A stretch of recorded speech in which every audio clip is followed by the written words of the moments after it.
नमस्कार शेतकरी मित्रांनो, सर्वप्रथम सगळ्यांना जय शिवराय। 4 जुलैचा पाऊस आमच्या घनसावंगीमध्ये सर्वशाम पडतोय। जालन्यातही अनेक ठिकाणी सलगधार दमदार झडीसारखा पाऊस हा चालू आहे। पण आता खान्देशचं जे काही पाऊस घेण्याचं प्रकरण चालू आहे त्यामध्ये 40 गावच्या तापीचं बरंच पाणी वाढलेलं आहे। तुम्ही न्यूजच्या माध्यमातून पाहिलं। येत्या 36 तासाच्या आतमध्ये खान्देशमध्ये सर्वदूर पावसाची नोंद पूर्ण होईल। 36 तासही लागणार नाहीत। उद्याच्या 5 जुलैपर्यंत एकही गाव सुटणार नाही। 6 जुलैला मला मेसेज करायचा सगळ्यांनी। विषय आता बीडच्या काही भागातले मला फोन आलेत की तिथे दमदार पावसाला सुरुवात झाली आहे। महाराष्ट्राचा सर्वदूर पावसाचा भाग घेण्याची जी काही प्रणाली आहे, 2-4 दिवसापूर्वी मी व्हिडिओ टाकला होता। परवाच्या दिवशीही जाताना मी तुम्हाला एक व्हिडिओ दिला होता। त्या पद्धतीनं महाराष्ट्र व्यापणार आहे, काळजी करण्यासारखं काहीही नाहीये। जवळपास आज पाहिलं आपण मी विदर्भामध्ये अनेक गावांना भेट दिली आहे, जवळपास तालुक्याच्या ठिकाणीच गेलोय। पण असे काही गावखेडे आहेत तिथे वापसा नाहीये, पेरणीचं सुद्धा तिथे नियोजन बसत नाही अजून सुद्धा। तर ते भागांनी कमेंट देखील करायची, कारण की इतरांनाही माहित होईल माझ्या सांगण्यापेक्षा। ठीक आहे। दुसरी महत्वाची गोष्ट अशी आहे की जवळपास आता जो काही लातूर आहे, सांगली आहे, सोलापूर आहे, बीड जिल्हा आहे आणि परभणी आहे, या भागांमध्ये काही 10-5च गावं अशी आहेत की तिथे पेरण्या थांबलेल्या आहेत कमी ओलीमुळे। त्या देखील उद्याच्या 5 जुलैच्या पावसाचा जो काही शेड्यूल असणार आहे त्यानुसारच त्या पेरण्या पार पडतील। त्या उघाडीनंतर 7 जुलैच्या नंतर थोडी उघाड मिळणार आहे, ती सुद्धा थोड्याच प्रमाणात आहे। ढगाळलेलं वातावरण आणि वातावरणामध्ये हलके शितुडे बारीक सारीक पाऊस हा सुद्धा पिकांना बाधककारक ठरणार आहे। ज्यांच्या पेरण्या झाल्या, पीक वर उगून आले, चांगलं आहे, जसं की माझ्यासारखं तुम्ही पाहताय, अशा पिकांना मोवा पडणार आहे ह्या वर्षी। कारण की 14 आणि 15 जुलैला सुद्धा एक मोठं लो प्रेशर बनणार आहे, त्याच्यामध्ये सुद्धा 5-6 दिवस असा झडीचाच पाऊस असणार आहे। संपूर्ण जुलै हा 4-4 दिवसाच्या 6-6 दिवसाच्या गॅप नंतर हे झडीचं सत्र चालू असणार आहे आणि विहिरीचा पाण्याचा प्रश्न जो आहे तो जुलै महिन्याच्या अखेरीस मिटण्याची शक्यता आहे। काही भागांमध्ये तो आताच मिटलेला आहे, जो विदर्भाचा आहे, काही खानदेशमध्ये तुरळक भाग आहेत, असे भाग।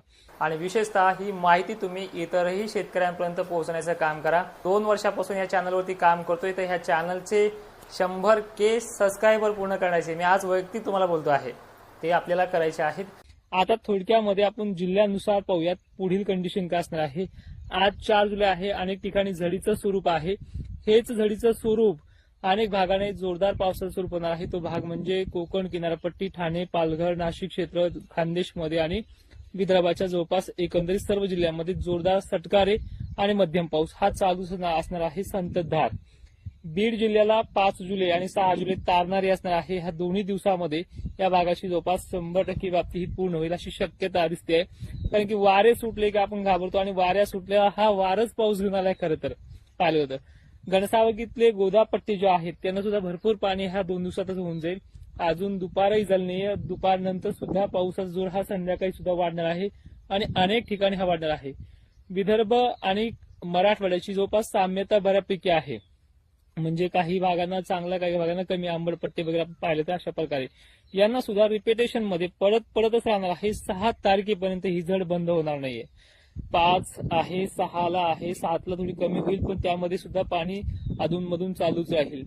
बीड जिल्ह्याचं आणि जालन्याचं एक थोडंसं वेगळं अंतर आहे पावसाच्या बाबतीत सुद्धा। जो काही जालन्याच्या अलीकडा पट्टा आहे, हिसवण वगैरे, यांना सुद्धा ह्या 2 दिवसात चांगला पाणी पडणार आहे।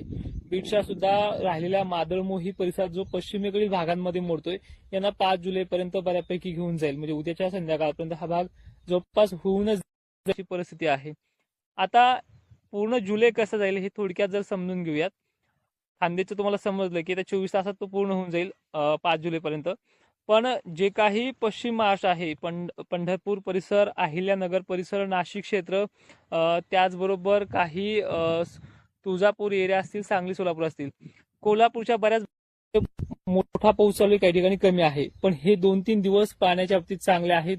ह्या दमदार पाण्यावरतीच यांची जी काही कोरड आहे जमिनीची ती पूर्ण भागेल अशी शक्यता दिसते मॉडेलनुसार सुद्धा। आणि येणाऱ्या काळात सुद्धा ह्या 2-3 दिवसामध्ये ही पूर्ण भाग व्यापले जातील आणि अशाच आपला अंदाज सुद्धा होता। जवळपास महाराष्ट्राचे एकंदरीत जर चित्र आपण पाहिलं तर भवितव्य पुढचं सुद्धा जर पाहिलं आपण परतीच्या पावसापर्यंत दुष्काळी कुठलेच लक्षण दिसत नाही। गेल्या वर्षीच्या तुलनेत 10% पाऊस कमी आहे, तो आपल्या 5 मार्च रिपोर्टमध्ये सांगितलाय। पण पाण्याचा प्रश्न मिटवणारं हे साल असेल, हिवाळा भरणं पूर्ण होईल असं हे साल आहे. अजून ज्यांना असं आमच्या गावासारखं जर जेमतेमच पाऊस पडतो आहे किंवा चांगलं पेरून दिलंय अशा भागानेही भविष्यामध्ये टेन्शन घ्यायचं काही काम नाही. पावसापुढे सुद्धा चांगले आहेत. पण माहिती शेवटपर्यंत पाहणाऱ्या शेतकऱ्यांचे धन्यवाद आणि ही माहिती सर्व शेतकऱ्यांना पाठवण्याचा प्रयत्न करा. जय शिवराय.